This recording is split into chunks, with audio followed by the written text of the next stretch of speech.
23 states have, which is huge considering just 3 years ago it was only one state. Being this state, which you guys should be really proud of that.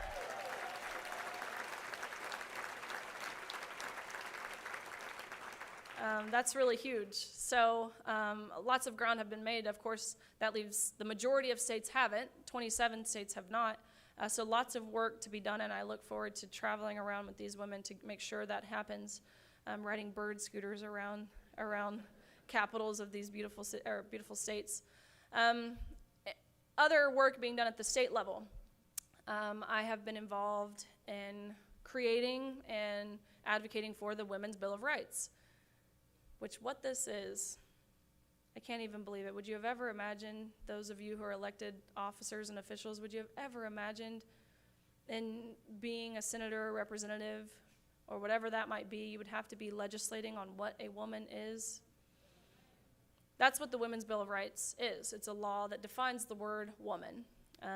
For example, it was passed in Oklahoma this session. Oklahoma statute uses the word woman 584 times. So it's a lot broader than just women's sports. Anywhere where sex-based terms apply. So prisons, domestic violence shelters, sororities, whatever that might be. That word is protected in law. And so we got that passed in Kansas first, then my home state of Tennessee, then Oklahoma, and most recently Nebraska, which I think this is incredible. I went to Nebraska and met with Governor Pillen on August 27th, and I had asked him, again pretty directly, will you sign an executive order on the Women's Bill of Rights? And he kind of, chuckled and said, sure. And I just thought nothing of it. I thought he was just trying to get rid of me, which happens a lot. And so I continued on, and 3 days later he called me. On August 30th, he had signed an executive order on the Women's Bill of Rights, and he strategically did it on that day because this was the day that Nebraska had broken the world record for attendance at a women's sports event. They had 92,003 people all there to watch Nebraska volleyball. And so, but he did that because he said, I wanted to send a message to those girls. And the message I wanted to send to them is that they matter, is that their privacy, their safety, their equal opportunity, their fairness, their feelings, their dignity, they need to be told it matters. And so he strategically did it on that day, which I just think is incredible leadership. That is a strong man. Maybe we can work on... Oh, yeah, I'm bringing it. I knew you would. I will be here, gladly. And I know there's a lot of people in this room who would be there to testify too. And so really great things being done there. Of course, at the federal level, we have a 37-word, beautiful federal civil rights law called Title IX that is supposed to prevent discrimination on the basis of sex. We have an administration in the White House right now working to actually actively rewriting Title IX to where it's no longer preventing discrimination on the basis of sex, it's preventing discrimination on the basis of gender identity. And so what this means in a nutshell, because again, it's bigger than just sports. It means men could take academic and athletic scholarships from women. It means men would have full access to bathrooms, locker rooms, changing spaces on college campuses. It means men could join sororities. It means men could live in dorm rooms with women. And in this new rewrite, if you're a young girl, a freshman, and you get housed with a male, unbeknownst to you, and you complain about it, under this new rewrite, you're guilty of sexual harassment. Me, myself, if I were to call Leah Thomas a he, which I do, I'm guilty of sexual harassment. Not the person parading around our locker room, exposing male genitalia. No, that's brave. No, that's inspiring and beautiful. But me calling a spade is sexual harassment. So notice the juxtaposition and the message that the Biden administration is sending to young girls and the message that Governor Pillen sent to young girls. Because the message the Biden administration is sending is that we don't matter. Our privacy, our safety, all of those things I mentioned, that doesn't matter. What matters to them, above anything, is protecting the feelings and the identity of a male. Even if it means, and it has meant this, that we've become collateral damage in the process. So that's kind of what the state and federal level look like, of course, doing everything we can there. Worked alongside Representative Greg Stube at the federal level on the House side to get this through, which it passed, falling entirely on party lines, meaning 219 Republicans voted in favor of protecting women's sports in the House, and 203 Democrats voted in opposition of protecting women. Every last one of them. And these are mothers. These are fathers. They have young daughters of their own, and you're telling me they would really be okay with their young daughter undressing next to a grown man? I choose to believe in my heart that that's not the case, that they don't actually think that. Because if they do, I think that's a separate conversation that needs to be had involving CPS, because that's perverse, it's disgusting, and they're a sellout to their own children.